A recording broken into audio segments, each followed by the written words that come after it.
Assalamualaikum warahmatullahi wabarakatuh. Halo, apa kabar para pecinta sinetron Cinta di Ujung Sajadah? Jumpa lagi bersama dengan Mimin ya.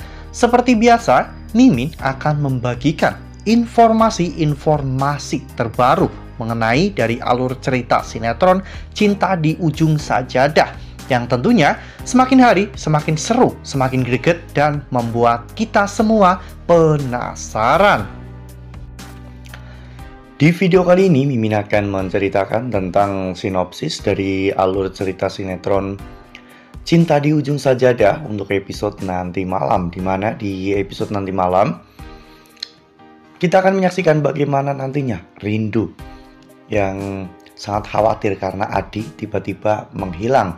Nah, kira-kira bagaimanakah kisah selengkapnya? Tonton video ini sampai dengan selesai ya.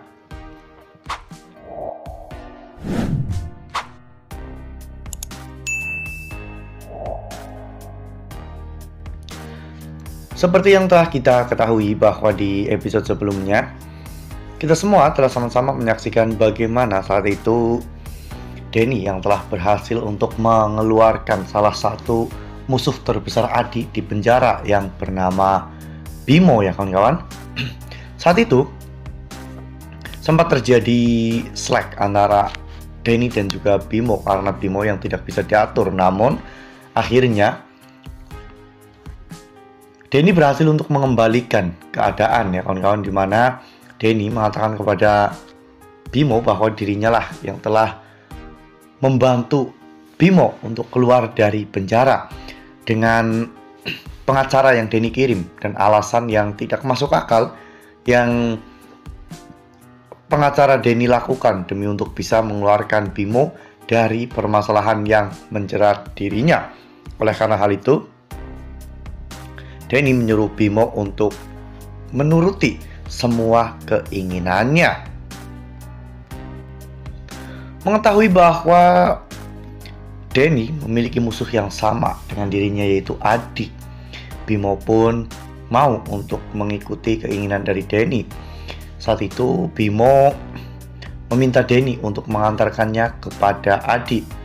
Bimo dan Adi pun akhirnya bertemu di sebuah bengkel mobil, karena pada saat itu Adi sedang menyelidiki tentang mobil warna merah milik Alia ya kawan-kawan.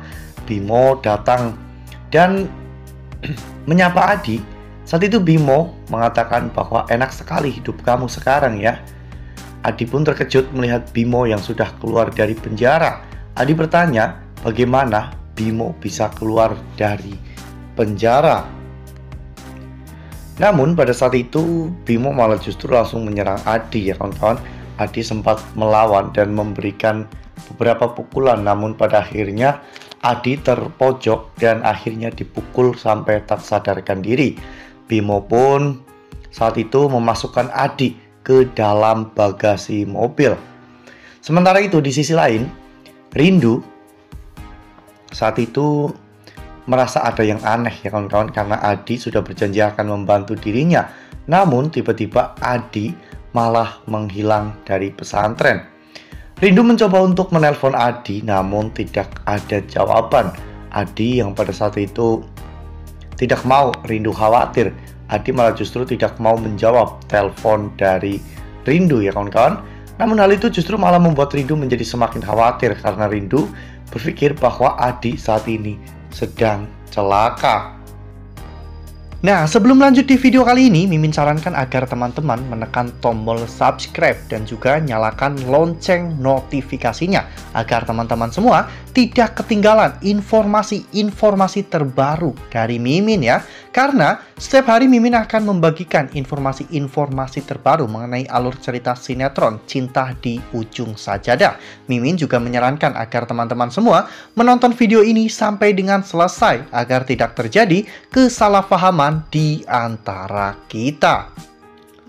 Sementara itu di sisi lain, Alia tiba-tiba pergi dari rumah dan Fauzan tidak bisa menghentikan Alia ya kawan-kawan. Bu Rati pun menyuruh Fauzan untuk berhati-hati karena Melihat gelagat Alia, Alia pasti akan melakukan sesuatu yang buruk kepada Ayu ataupun Rindu.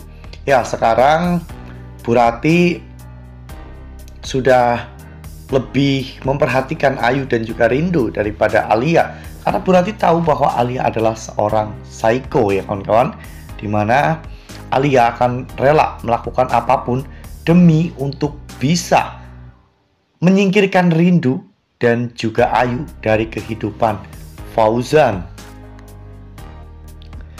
Sementara itu di sisi lain, Bimo akhirnya melapor kepada Denny tentang pekerjaannya yang sudah beres.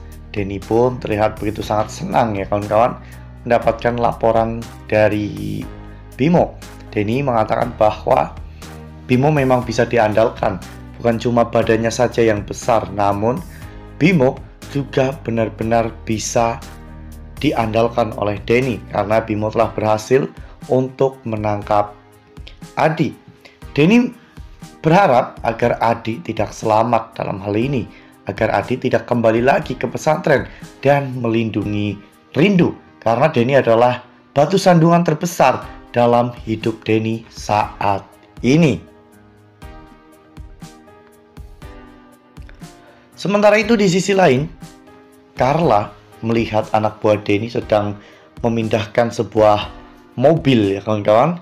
Dan Carla pun tahu bahwa mobil itu adalah mobil yang dulu pernah Denny gunakan untuk menabrak ibu dan juga ayah Maya ya kawan-kawan. Carla pun terlihat sangat shock melihat semua itu. Carla memang sedang menyelidiki tentang semua ini ya kawan-kawan, tentang kecelakaan 12 tahun lalu, di mana kecelakaan yang membuat Adi menjadi tersangka dalam kasus penabrakan ayah dan juga ibu Maya. Mengapa Carla melakukan semua ini? Karena Carla ingin menjebloskan Denny ke penjara, dan akhirnya Carla bisa bebas dari genggaman tangan Denny ya kawan-kawan. Wah, benar-benar makin hari makin seru, makin greget, dan makin membuat kita semua penasaran. Nah, makanya nih jangan sampai ketinggalan untuk terus saksikan sinetron Cinta di Ujung Sajadah yang akan tayang setiap hari pukul 20.05 hanya di SCTV. Nah, Mimin rasa cukup sampai di sini. Mimin membagikan informasi-informasi seputar dari alur cerita sinetron Cinta di Ujung Sajadah. Terima kasih untuk teman-teman semua yang sudah menonton video ini sampai dengan selesai ya. Ambil sisi positifnya dan tinggalkan sisi negatifnya, karena cerita ini hanyalah fiktif belaka. Wassalamualaikum warahmatullahi wabarakatuh.